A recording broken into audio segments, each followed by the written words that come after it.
आपण पाहत आहात बीबी महाराष्ट्र न्यूज, खबरबात महाराष्ट्राची।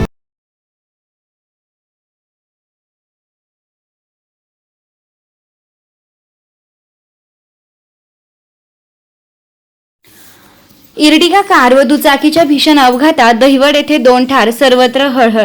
देवळा सौंदाणे फाटा रस्त्यावरील पिंपळगाव शिवारात फॉरेस्ट जवळ दुचाकी व इर्टिगा यांच्या समोरासमोर झालेल्या भीषण अपघात होऊन 2 जण जागीच ठार झाले असून अपघातास कारणीभूत असलेले 4 चाकी वाहन चालक वाहन सोडून फरार झालाय।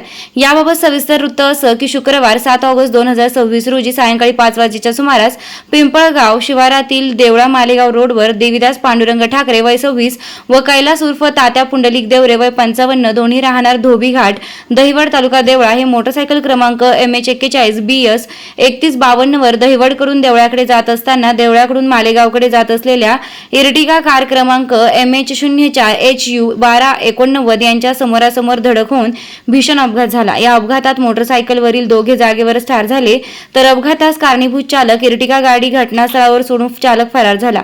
घटनेची माहिती मिळताच देवळा पोलीस ठाण्याचे पोलीस निरीक्षक सार्थक नेते यांनी घटनास्थळी धाव घेतली व पंचनामा करून दोन्ही मृतदेह शवविच्छेदनासाठी देवळा ग्रामीण रुग्णालयात पाठविण्यात आले आहेत।